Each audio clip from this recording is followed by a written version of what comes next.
You said good science, good evidence. What do you mean by that? Evidence does not speak for itself. When I go to a coal field and I look at the coal mine, it doesn't have a label saying I'm so many million years old. The events in the Bible, the creation, the fall, the flood, the Tower of Babel, these big events which affected the world, when we start with them, we find that we can understand things, including how coal formed. Dr. Tas Walker, you have a PhD in engineering and an honours degree in earth sciences. I need to get your qualifications right here. You've worked with the power industry in Queensland for many years. You've arranged coal supplies, inspected coal mines, and consulted on coal quality. So in other words, you know a lot about coal. Yes, I do. I know a bit about coal. I've enjoyed working with coal. And today we're going to talk about some of the features of coal which point to it being young. All right, so let's dive in. Can you give me some of the evidences we're going to talk about that show us that coal is potentially not millions of years old? I'm going to talk about a coal deposit in Victoria, in Australia, a very large deposit which has been used for a long time to provide electricity. So the size of the deposit is an evidence. The vegetation that makes up the deposit is a big evidence. And some of the features found in that particular deposit, such as the ash layers in it, pollen layers in it, tree trunks in it, the types of plants that are in it, where those plants grow today, those are some of the evidences that I'll be talking about. Okay. So we'd love to hear from you. Why do you say that coal doesn't have to be millions of years old? Well, you often wonder, how in the world do we get the age of things from coal?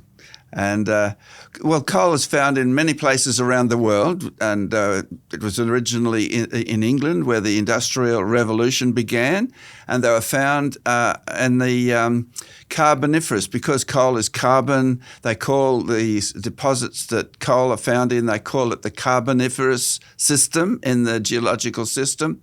And when they came to Australia, when people were discovering Australia and discovered coal in Australia, they thought that it would be the Carboniferous, but it didn't really work.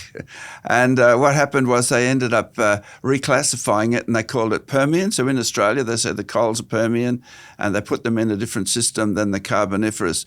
But basically, the whole part of the geological column, from sort of quite deep to quite towards the top of it. And I want to look at a part that's towards the top of the coal, towards the top of the column, and explain just how that all fits together. Now, the coal, there's two ways of being able to understand how coal got there. And geologists have got these two explanations. One is that it grew in place, and that's very interesting. And if it grew in place, then it would take quite a while to do that. And another way that they think about it, and it's possible, is that it was washed into place. And actually, geologists have got two different words for this. For the growing in place, they call it autochthonous. Basically, that's where it grew in place.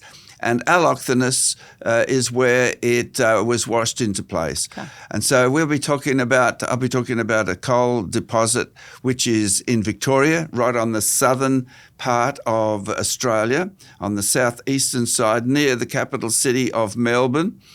And it's quite an impressive deposit. It's got certain characteristics which have made it very difficult for them to build power stations. There are very special designs on these power stations to be able to burn the coal and to produce the electricity. But in fact, for decades, they've used these coal deposits to provide electricity for large parts of Victoria. And so I'm going to talk about those particular coal deposits. And there's certain features about the coal which indicate its age. You might be wondering, you asked me, that was your question. You said, how do we know? Well, there are two things about it. One is to do with the size of the coal deposits. And these coal deposits are large. They're not the largest sorts of deposits in Australia, but these are very, very large deposits. How big are we talking? We're talking about something like about 300, 400 kilometres across. And not all of the coal that's being mined is visible on the surface of the ground, but it's traced across this big area which is known as the Gippsland Basin. And the actual coal seams, they're very large. They are 100 metres high, which is a lot, and it's very, very large deposit. So I'll be talking about the size of the coal deposits, the quantity of vegetation, and the quality, some of the features of the vegetation which point to it being young and not old. Mm-hmm. Okay, so you're going to relate these back to helping us understand how it actually has something to do with the age of the coal. Yes, that's right. So to do with the size of the vegetation, when you go down there and have a look at the coal deposits, it's quite impressive. I mentioned the height of it, 100 metres high, and they have, and it's exposed on the surface, and it's almost completely coal all the way through. So when we've got this 100-metre coal seam, which is made of vegetation, remember that the vegetation has to be compressed. The idea is that when it grows in a swamp, that the peat and the stuff in the swamp is compressed about 10 to 1. So 10 metres of vegetation gets squashed down to 1 metre of coal. Now, the thing is, that's with 100 metres of coal seam, that is a lot of vegetation that's required. Now, that 100 metres, that 10 to 1, is actually based on most of the vegetation rotting away. So the mainstream geologist thinks that it grew over millions of years, and so for most of that time, most of the vegetation rotted away. So originally 10 metres, and it's compressed, rotting away, coming down. But when we start with vegetation which hasn't been rotted away, which has been washed into place, that compression is much less. So basically it might be, say, 2 to 1. So you get 2 times this amount of vegetation. It's compressed down into 100 metres of seam. So that is much more of a believable and manageable sort of situation than within a swamp situation. Do we see that 10 to 1? No, you don't see it because you don't see how coal formed. Yeah. You haven't seen how it's formed. It's a calculation based on assumptions. Because it's so large, they have got these big bucket wheel excavators, and one of the buckets on the wheel is you could drive your car into the bucket. That's how large it is. So a person is minuscule next to these bucket wheel excavators, and they cut the face of the coal surface, and that coal is taken directly into the power station in order to produce the electricity which people need. And so the deposit is very, very large. And so the question comes with this is vegetation, and so how did it get here? And the first thought is if it grew in place, then it would have taken a long time. And that's what basically the way geologists, the way they explain it, what they've said about it, they've said this has all grown in place. And so that means it must be not thousands, hundreds of thousands, millions of years old in order to grow this much vegetation. Okay, so if we need it to grow in place, it needs to be millions of years old. That's right. So that's how it's a quantity of vegetation and how it got there. Whereas if the vegetation has come from somewhere else and it's been washed into place, then that could happen very quickly. It could happen in weeks. It could happen in days that all this vegetation was washed into place. And so those are the two options which geologists consider. As I said, they've got names for these two different options, but they almost always choose the idea that it grew in place. Which is really interesting as to their go-to option for why the coal, how it got there. I was going to ask, is there one that they prefer there? So you're saying they definitely prefer it growing in place. And it's got to do with the geological philosophy, the belief system of the geologists or the institutions of geology around the world. This particular belief system is such that you do not even consider rapid processes because being washed into place, if you look at the quantity, what do you need? You need a flood of biblical proportions. So and they don't want to go there. They don't want to mention the Bible. They might have learned about it at Sunday school, but that's when you're a kid. We're professional geologists now. We don't go that way. So that's why they almost always go to having this, the coal being growing in place. And that requires very special conditions. Okay. So Tas, you're actually saying here that their belief system is affecting how they are seeing the evidence. Would I be right there? Well, that's true. Their belief system affects how they see the evidence. And there's this, the belief system is built into the geological thinking. It's given a name because when you talk about geology, the question is, you look at the rocks, you look at the coal, you look at the sediments and all that. You can see it, and so when you look at this materials, that's science, right? And people say, "I don't want to go to work on faith. I want to work on evidence. I like to go to evidence," and that's what the evidence is. The rocks is the evidence. The coal is the evidence. So the evidence is present that we're able to see it. It exists in the present, and but the question is, how did it get there? Now, as soon as you say, how did it get there, you're going from being observational science into speculation about the past. That's where the geologists go. And so the idea is, how would you go and make an observation, make a conclusion about the past? You can't observe it. And so basically you have to come up with a story about it. And that's depends on your belief system. So a person who doesn't believe the Bible would say, well, we have to explain it by what we see happening now. We can see the present. We can see things happening now. So we'll use that to explain the past. And whereas a person who believes the Bible actually thinks to themselves, well, the Bible talks about big catastrophes. I'll use that as an explanation for how to understand the past. So a belief system really affects the way we interpret the evidence. And I often will hear secular scientists saying that this is science, in inverted commas, when they're talking about the past. How are they saying that it's science if you're saying, well, that's not operational science, that's not observable science? Well, when I talk to geologists, and I talk to a lot of geologists over a lot of time, and sometimes it's very, very profitable and I have a really great conversation. Other times I face a brick wall.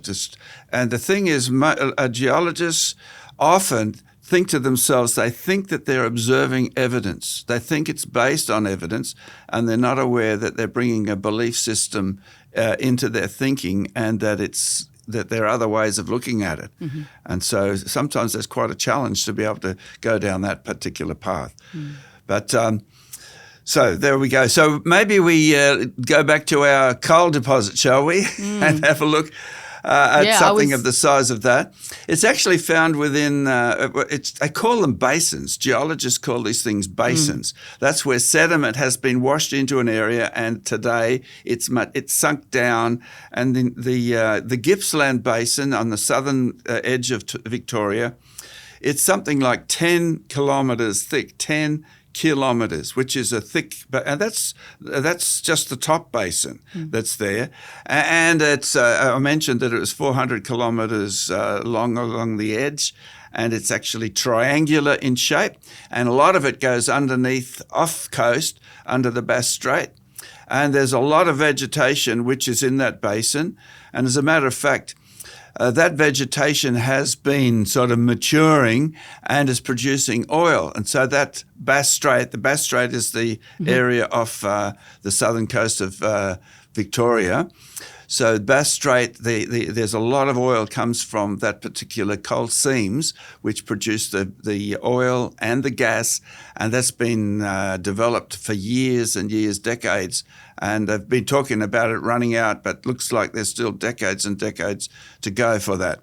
And there's an interesting story there, is that they're finding that the gas and the oil is actually being generated. So as they're taking it out, more is being generated from the vegetation that is actually under the ocean.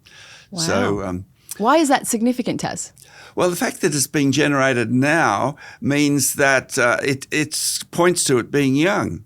So the idea is that geologists have thought that if you take the oil out, and as you bore down and take it out of the oil deposits, out of the oil fields, that eventually it'll all be used up. But they've found that it is rejuvenating. It's refreshing itself, which indicates that the oil is youngish, and that the coal deposits are still maturing, and that points to it being young, which is not surprising when you talk about look at it from a biblical point of view.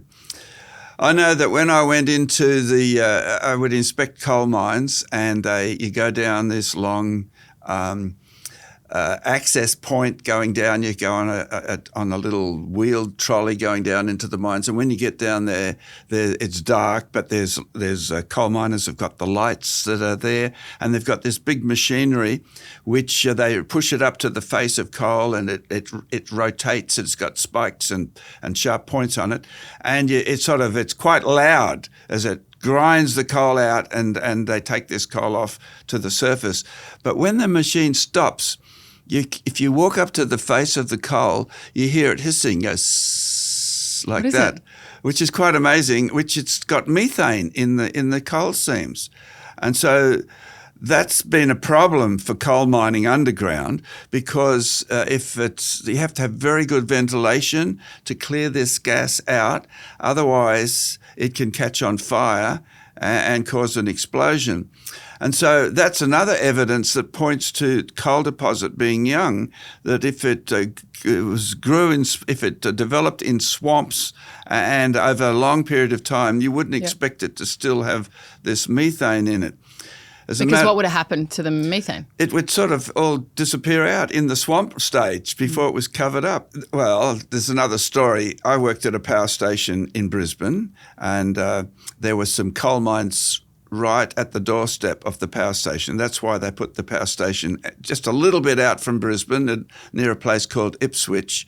And the conveyor belts would come out of the power station straight into come out of the mine straight into the power station. But one particular time, this coal mine, it's called Box Flat, it had a fire developed in the coal. And so there's a problem with the gas, of course, and it had this fire which was burning. The miners went down, and they're trying to put this fire out, and they sort of closing off the various tunnels and that to sort of isolate the fire. But one of the big problems is that when you're mining the coal coal dust settles along the access points, along these tunnels that are there, and that's dangerous because the coal dust is flammable, of course, and it's fine. And what the coal miners do is they go through and they sprinkle it with a white powder, which is like a limestone or something like that, in order to sort of cover in the dust. Well, in this particular case, it was on a Sunday evening. These miners were down there, and the fire got away from them, and it got into the dust, and the dust exploded. There was this terrible explosion, and I think there was about a dozen men were killed down there. And I remember driving to work with a friend that morning, and as we're driving through this coal mining sort of town of Ipswich, all these people were standing in their front gardens, and they're all standing around, and you think, what's going on? What's going on here? And what it was is that this explosion had gone off, and they're wondering what happened to their coal mining father or their coal mining son. And so it was a very, very sobering experience about the coal and, the effects of it, how it needs to be safe. And if it hadn't had the presence of methane gas there, it wouldn't have happened? That's right. The methane gas is a major issue as far as being able to keep coal mines safe, and also being able to breathe, for the miners to be able to breathe underneath.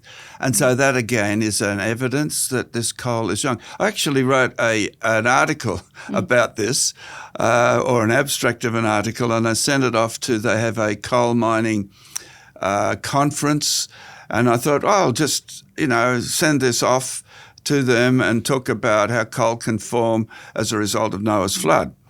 And anyway, I sent it to this guy who was the organizer of the conference, and he came back to me and said, well, really, it's not really appropriate sort of an article, because if you want to be able to prove this, you're going to have to do a lot more research and work, and basically closed it down. He didn't say it was not appropriate because it talks about the flood, but I didn't want to hear about it.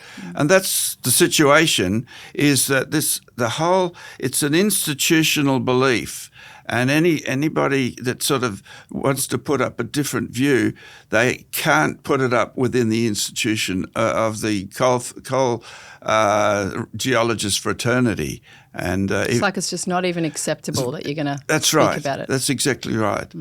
And so it's interesting. And so it's a little bit like that. It's happening in our culture these days, is that the idea of creation and the Christian faith is sort of gradually being, you could argue that it's gradually being closed down, and that many people have never heard about it. And so when it starts out, they first hear something, there's a reaction to it. Sometimes it's quite a negative reaction. And I might mention that later on, the effects of that, or it can be a positive reaction, but it's quite an emotional reaction comes to this. It's not really science, not really just scientific facts and figures and that sort of thing. It's something that goes deeper than that.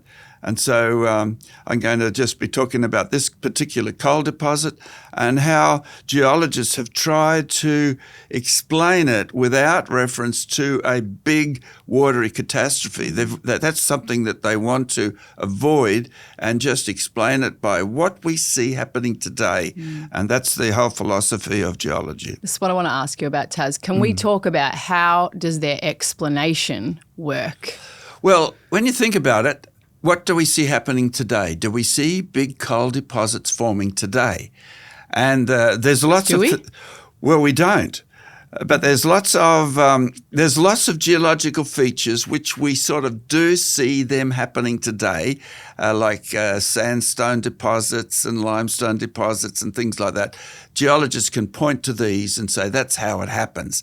But with the coal, it's a problem, and you sort of want lots of vegetation. So where would you go to get lots of vegetation? You would go, for example, what about a rainforest? That's a prolific way of producing vegetation. But it's not going to build up into great big, 100 metres thicknesses of vegetation deposits. It when the trees die, they rot away, and so you get mulch and that on the ground, but it doesn't build up into a vegetation deposit. So what happens is they say, well, a swamp, it must have formed in a swamp. And so that's the go-to explanation is that... How does that help? Well, how does it help? Well, it helps like this. You have to preserve the vegetation. You have to stop it rotting. So the idea is you have a swamp where you've got the vegetation which is on the bottom, falling in the swamp like the peat and that sort of thing, and you've got the water there, and the water has got a certain pH, got certain acidity, and it's not got oxygen in it. So when the vegetation falls into this to the bottom and it gets covered in the water, it doesn't rot away. So that's the idea, and so it can be preserved. Okay. But how do you preserve it? You have to have these swamps occur near the coast, and so the coastline has to be sinking, subsiding, and so as it's subsiding, it has to subside quite gradually, in order that the vegetation doesn't get drowned. So it can't drown, but it has to subside fast enough so the vegetation doesn't get exposed to the air and dry out, and the plants that are water plants die. And so it's a very delicate balance that is needed, but it's something that's not really talked about a lot because it's stretching, the belief system a little bit that this could happen over hundreds of kilometres of length, and over millions of years of time just maintaining this balance. This perfect condition. Just perfect conditions for the vegetation to grow. So that's one of the major things. It stretches credibility to be able to believe in this system. Nevertheless, that's the way it goes. Okay. So I was at a coal supply conference, and there was a guy, it was to do with it was a power station conference, and so the whole emphasis of the conference was how you dig coal, how you mine coal, how you treat coal, how you get it into the power station, how you convey it. So it was all engineering.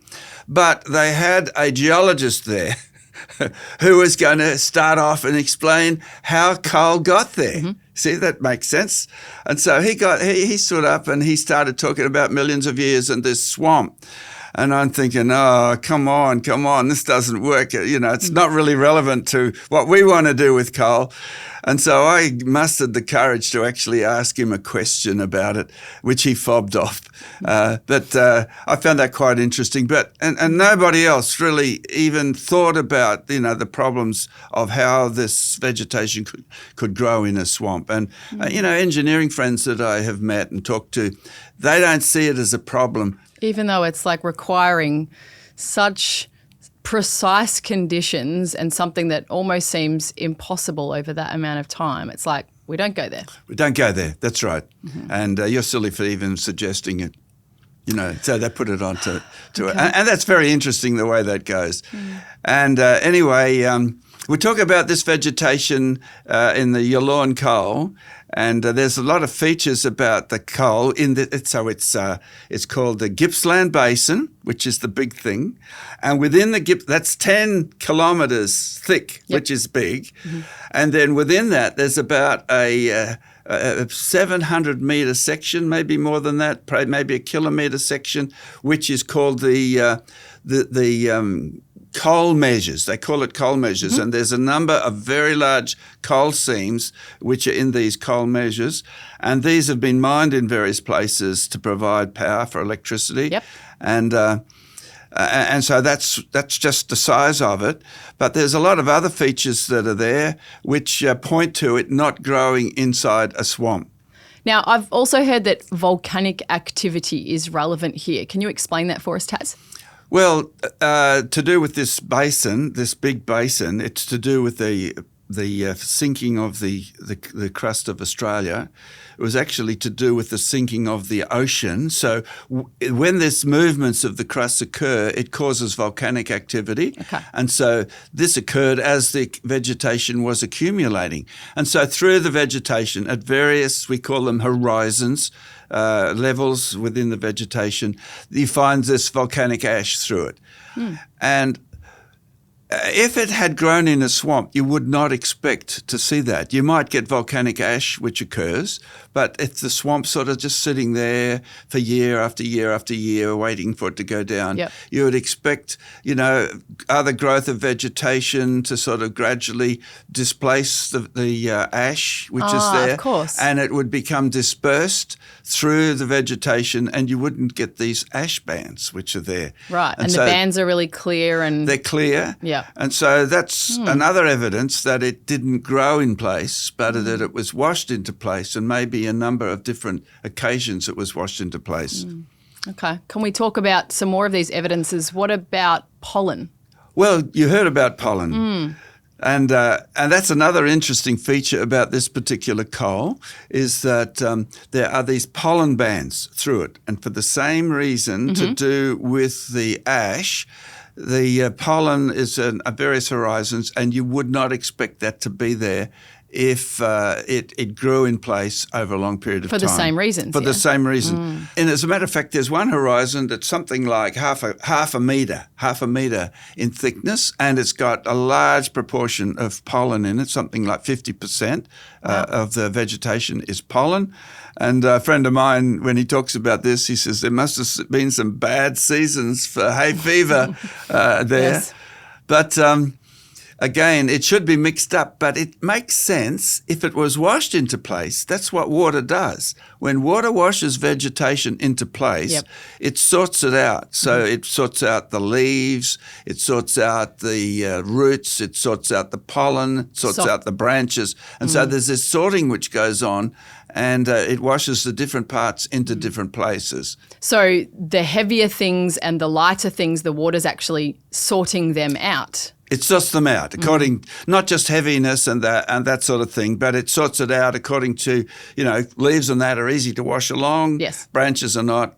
And as a matter of, you have big tree trunks, and there's tree trunks which are found in the coal, which is amazing. Tell us about that. Well, some of them 10 metres long, 20 metres long, and it makes it difficult to mine the coal when you've got these big tree trunks, and so they have to bring along bulldozers and rip them out so that they can continue mining the coal. So obviously something has been washed into place, and some of them are on display in the area. So there were townships set up, and there were families lived there, the miners lived there, and people would visit there. It's a tourist attraction, very attractive place. And so they have these tree trunks on display there, and people can come and have a look and amazed at the size of the tree trunks, which are recovered from the coal.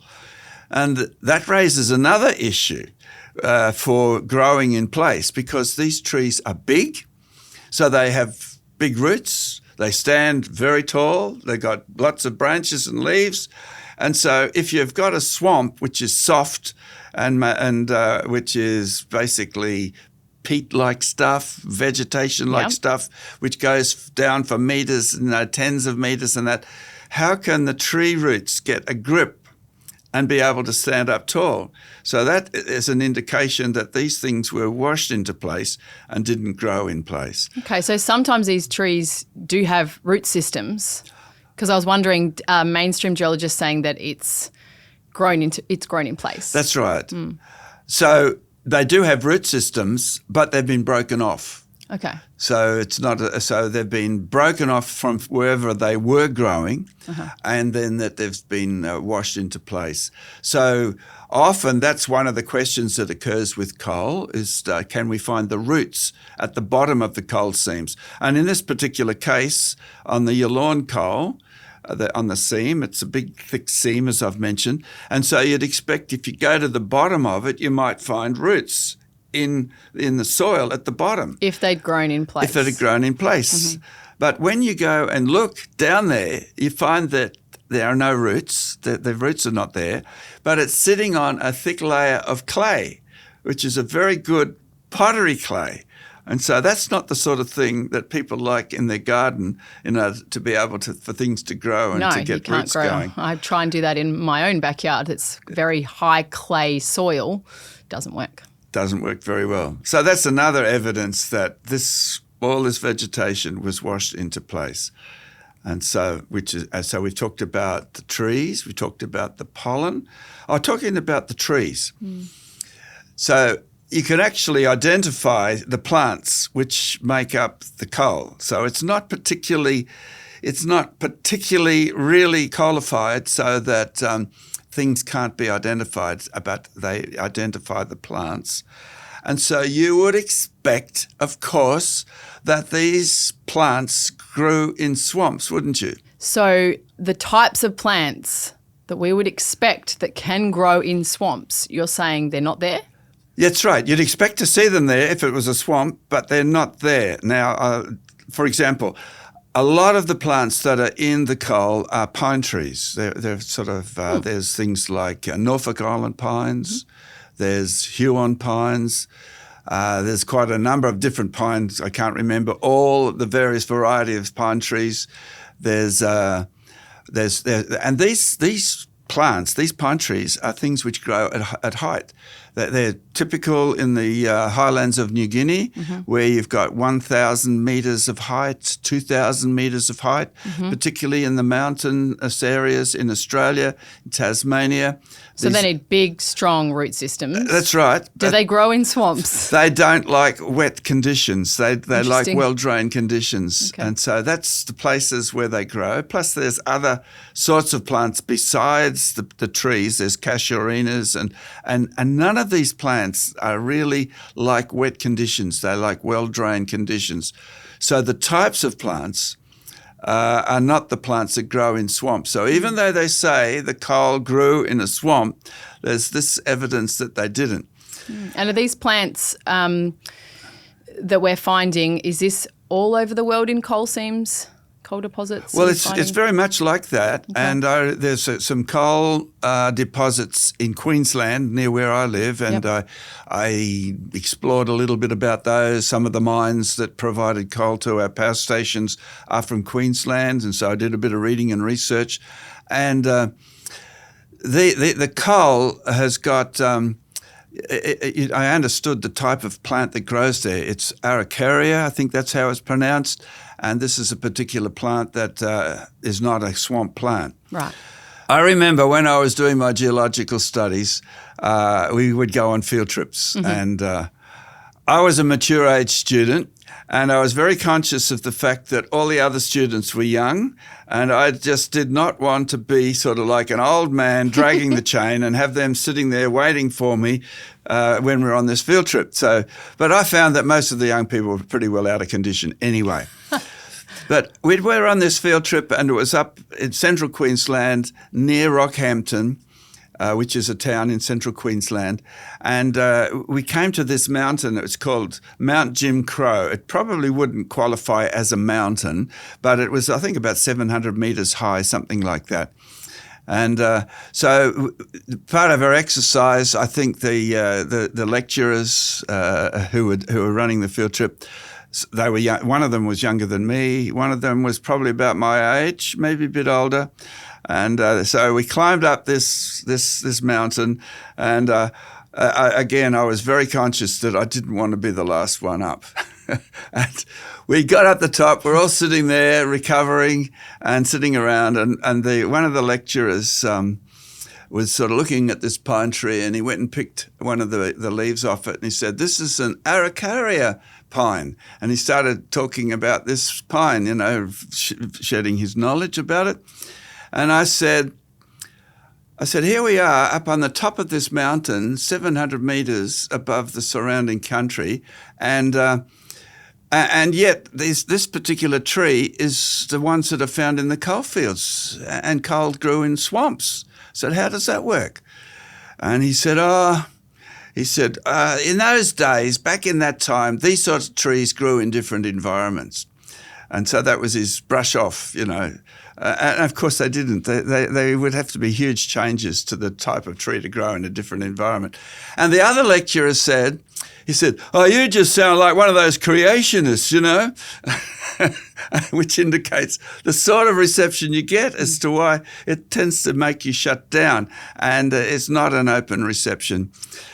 Even though you are asking them to just look at the evidence. Look at the evidence, and they come up with just some sort of ad hoc explanation for, it was different back then. But the whole point of the geological research is we explain back then by what we see happening today.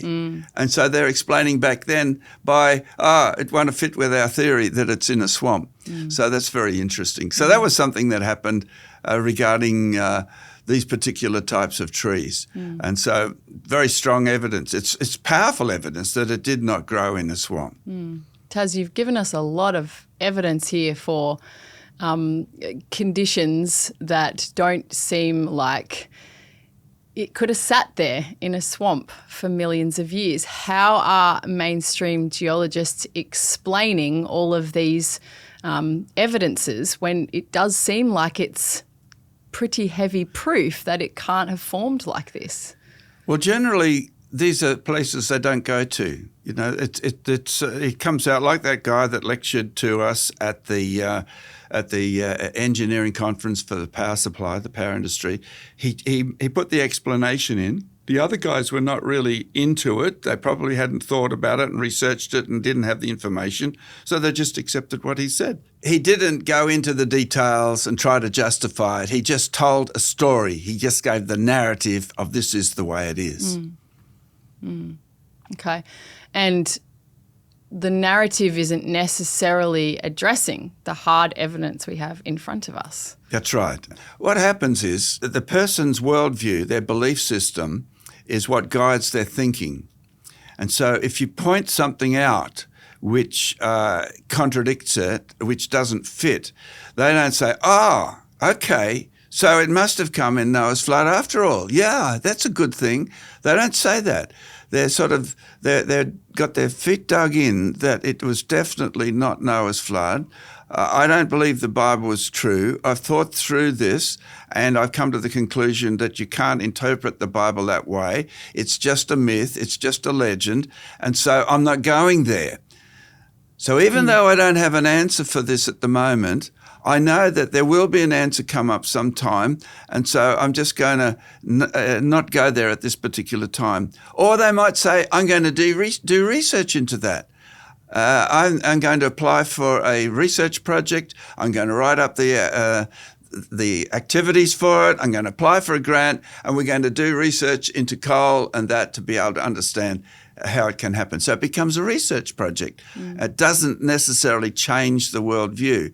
And so it's, for some people it does. It's enough to cause them to think, I need to sort of do more information about this. I need to do some more investigation, and it starts them on a journey. It sounds like there can be sort of two responses there. They can either decide that doesn't fit with my worldview, and so I'm just going to reject it, even if there is some evidence pointing to otherwise, or I'm going to look into this. But can that be a bit risky for them in their profession? That's right.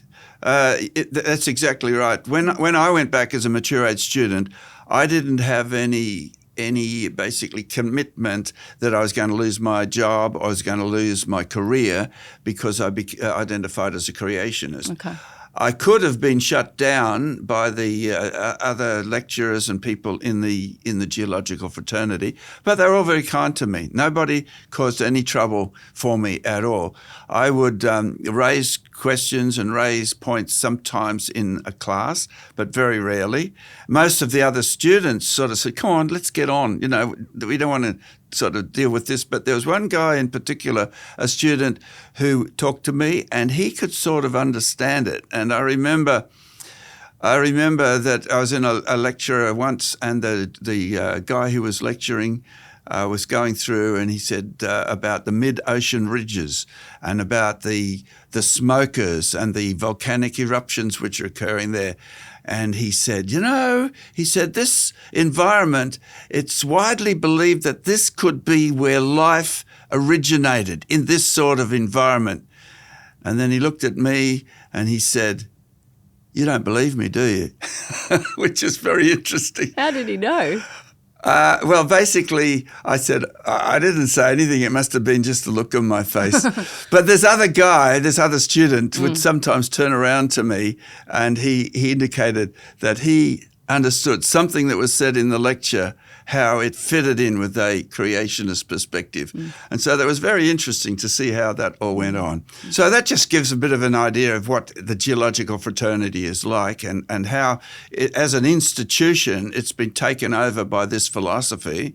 And I used to think, when I first got interested in this and went back, I thought that if we produce good science, if we produce good evidence, that we could present it to the professors and the people, these academics, and we would convince them and show them that the evidence fits, and that as a matter of fact, the Bible is true. That was my sort of thinking. And I know in the early days of the creation movement, that was the attitude of some of the pioneers in America. Henry Morris and other people like that, and they set up the Institute for Creation Research, and they published materials. And the thinking was, if we produce good evidence, that people will see that it's true and that they will accept it. But what I didn't realize is that this is not just about sort of evidence and ideas. It's sort of something that's very much internalized, and that it goes to this worldview, this belief about who I am, about why I'm here. Personal. It's a personal thing, and so it's not a matter of evidence. Even if you put the evidence forward, they will either ignore it or laugh at it or come up with a way of trying to find another explanation. And so when things are personal, that's tricky. It's very tricky. That's right. You said good science, good evidence. Can you tell us what do you mean by that? Did I say good science? Well, good science is about observation. And of course, evidence does not speak for itself. Okay. When I go to a coal field Yep. and I look at the coal mine, it doesn't have a label saying I'm so many million years old. There's no label. It doesn't, does it? No, it doesn't have a label. And but so basically that's an interpretation. So the evidence is what we see and measure, and what we come up with and what we say about how it got there and those sorts of things. The coal doesn't say that. It's the people that say that. And so the evidence is interpreted by people. Sometimes people say you go where the evidence leads. Well, the evidence doesn't lead. You see the evidence, and it's the thinking, our thinking, which leads us to a way that we interpret the evidence. I think it's really important to note what you're just saying there, Tas. That's quite a paradigm shift in many ways to be understanding, because that's such a common phrase as well. You go where the evidence leads. But to understand what you're saying here, it doesn't actually lead you anywhere. It's about the person who's interpreting that. That's huge. Right. That is huge. And that's the way Creation Ministries work. We have what's called a presuppositional approach, is that we start with the Bible. We believe the Bible is indeed the truth. We believe it's the Word of God, and thus it's the truth. And so that's where we start. Now, I remember when I was first developing a geological model, I was trying to think how I could come up with a biblical Noah's flood explanation from the evidence. And I was working different ways through, and eventually I came to the conclusion, and I guess I probably read it somewhere, is that you actually have to start with the Bible. You would never come up with Noah's flood if you just looked at the coal. You might come up with the idea that it was washed into place, but you might then start to come up with other explanations as to how this could work. The events in the Bible, the creation, the fall, the flood, the Tower of Babel, these big events which affected the world, the Bible reports them, and when we start with them, we find that we can understand things, including how coal formed. And so when we're looking at how coal formed, we talked about the Gippsland Basin, and we talked about the Yallourn coal. How does that fit into the flood model? How does it fit in? That's right. So, that's one of the questions that I had when I was sort of starting to think about this. I'd read a lot of creationist material, and I could never figure out how the geologic column, which has got the Cambrian, the Ordovician, and all that stuff on it. I can see the picture in my head. I've seen it many times in textbooks. I could never figure out, where does the flood fit on there, you know? Okay. And is that table based on facts? Well, the table catalogues what's there, and it's generally okay. You know, it's sort of what's there. You find different layers at different levels, and so geologists are very good at it. They're very good at being able to look at an area, draw a map of it, record what the rocks are, and I've done it. It's very interesting to do. And it doesn't mean to say that they get it right, because not all the rocks are visible, you know, so you sort of are making assumptions. And I know our geology professor, when we went out on a field trip to do around Mount Isa to look at the rocks, he was sort of making the point. He started with a geological map of the area, and he says, but you don't believe the map. He says, the rocks are what's the evidence. He said, the map may not be right. Right. And so that's what, and so he just drilled into us that, you know, you don't necessarily take what the geologists say as the truth. You go back to the basic evidence. And generally the geological maps and the columns right, but it's got dates along the side. On this side it's for me, and it's got, 100 million years, 300 million years, 600 million years. They go down that chart. And of course, nobody saw that. There was nobody with a calendar there keeping a record of the time. That time comes out of their assumption that it happens slowly and gradually, out of their aversion to thinking about catastrophe. But those dates seem so scientific. How did they get them? So that chart, that column, it's a mixture of evidence, reasonably good evidence. As in the layers and the things that are in them? Okay. Compared with the philosophy. Now, the layers are not absolutely 100% right because the way they are placed on that column, it depends on what the geologist sees and what he, what he thinks. And so he might put it in this place on the column. And another geologist comes along, he's got different ideas, says, no, that doesn't fit there. That should be there. Oh dear. And so he will shift it. And so where they put it depends upon their belief system. And so when we come to that column as a geologist and as a creationist, we've got to be careful that we just don't accept it as gospel truth. Okay. We've got to say, well, does that fit? Does that match? Generally, does it? It generally does, but there's some parts, particularly at the top, where it's tricky, where it's confused. And as a matter of fact, amongst creationist geologists, there's quite a lot of discussion and debate about the top part of the column. And we call it the post-flood boundary, where the floodwaters go up, then the floodwaters come down, and where do they stop? And some creationist geologists say that the boundary's here, but that creates a problem for the rocks that are here. And so others say, well, it must be up here, and that creates a problem for the fossils. And so there's quite a bit of debate about it. But I've developed a very simple classification system called the Geological Transformation Tool, which will help people find where the rocks belong. And in the case of the Yallourn coal measures, they've got dates on it, on the coal. And when you go to this chart, you can see that they were deposited as the waters of Noah's flood were going down. And so the waters had come up on the earth. They had inundated the whole of Australia. And so there's a lot of features about Australia which are strong evidence of the flood covering the continent. And then as the oceans sank down, so you get the Southern Ocean, Pacific Ocean, Indian Ocean, as they sank down, as the floodwaters had reached their peak, the waters then started to run off the continents. And that's what's happening with these coal measures. They were running off the continent, and they were filling up this big area at the edge of the continent, which we call the Gippsland Basin. And they washed off a lot of vegetation. There'd been a lot of vegetation which had been ripped up during the flood of the pre-flood world. And this vegetation was being washed down, and as it was sort of grounding, settling out, there was more sediment being washed over it, and so that's how you get the Yallourn coal measures and these other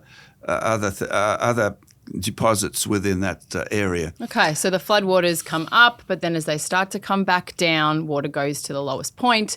The vegetation, because it's a mess of vegetation everywhere, is going to start to go into those areas. places. That's right. And then it gets covered with other, but it's a very interesting situation.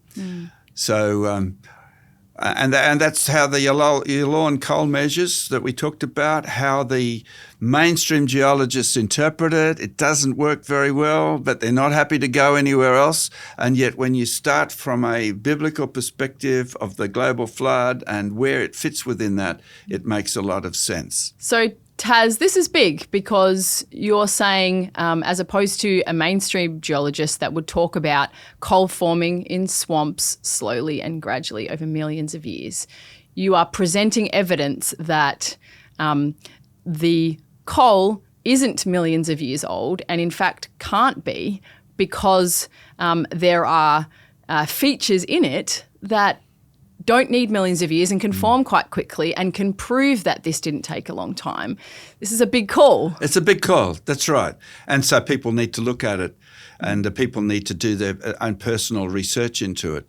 And so I guess that leads to, the significance of it, doesn't it? As to one of the questions is why do geologists persist with that, with this swamp interpretation, swamp story, I like to call it a narrative, this swamp narrative. The media provides narratives for events that happen to paint it in a certain way. Mm-hmm. So this is a narrative which paints it in a certain way. Why do they persist with that? And I think it's a worldview belief system. It's not really about evidence. It's not about sort of nuts and bolts and rocks and that sort of thing. It's to do with big questions of life about where did I come from, why am I here, and what's my purpose? Am I responsible to anybody? Did somebody make me? I don't like that idea. And I'd prefer to think of the idea that I'm my own person. I make my own decisions. I do my own thing. So there's this. So even as we've been talking about it, and as people have been following us through on this video, I think that will be different people will have different sorts of reactions. I know from previous occasions there's been some quite violent, very upset, angry reactions at what I've said. Where does that come from? And people say, this guy's ignorant. I don't know if he learned anything in college or anything like that. And that is a typical reaction of somebody, in a way, who's got this emotional response. And I think it's a good thing for somebody to reflect on, why did I get so upset about that? What is it about me?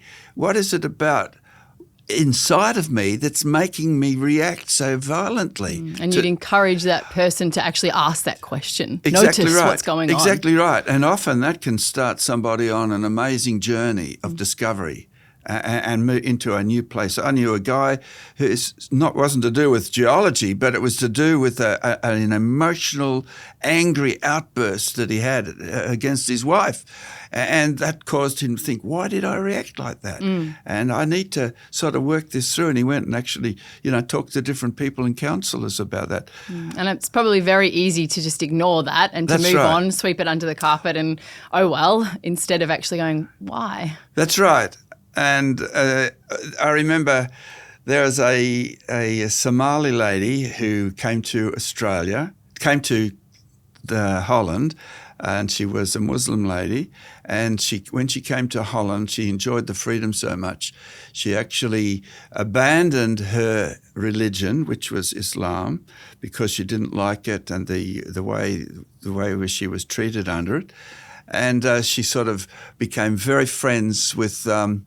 good friends with some very prominent atheists in the West, Richard Dawkins, Christopher Hitchens, Sam Harris, and all those guys. And they thought she was wonderful. She wrote a book called Infidel.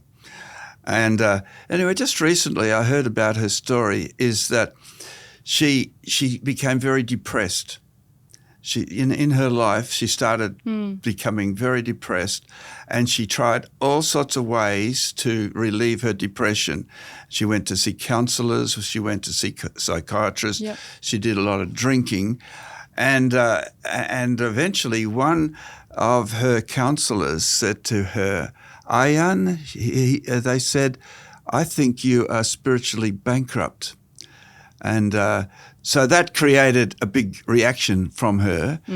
But what I'm saying, it's the same sort of thing that happens, is these reactions in us depression, anger, those sorts of things. When we think about them, they can be the catalyst to some sort of brand new discovery, brand new doorway to something wonderful in our lives.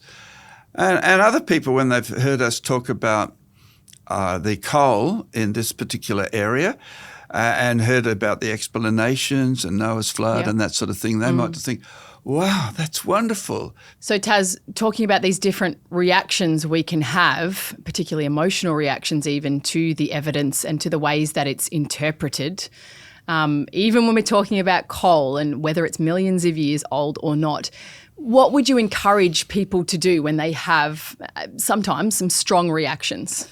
I think the big encouragement would be when we have that reaction, it's an opportunity for us to do our own investigation. It points us to somewhere that I need to find out more, I need to understand myself more, and I need to do my own investigation. And it could be coal, it could be geology, it could be creation. These are the sorts of things that I need to understand in order to become confident. See, a lot of people, they hear these things and they think to themselves, yes, that's good, but.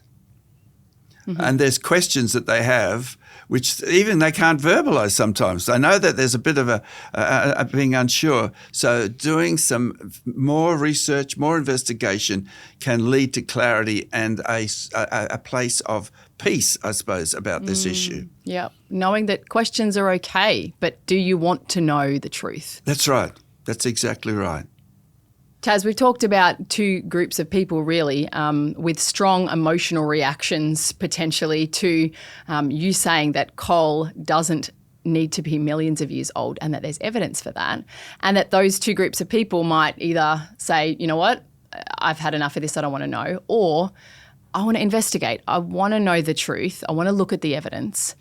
We've got an amazing resource to help those people, haven't we? Can you tell me about it? What is available is a documentary. And what people probably thinking, you're probably thinking it'd be nice to have something which deals with a list of topics, not just one. We dealt with geology here, but you might have biology, astronomy, and different things like that. So, and also you might have questions, some of which haven't been raised. You know, there's a niggling there and you're sort of not prepared to embrace yet, but you would like more information. So this downloadable documentary would be ideal to be able to answer those questions. It's called Evolution's Achilles Heels. And this documentary is available for a free 7-day stream. The link will be in the description below. Evolution's Achilles Heel. Dr. Tas Walker, thank you so much for your time today. Jess, it's been great to be here. Thank you too.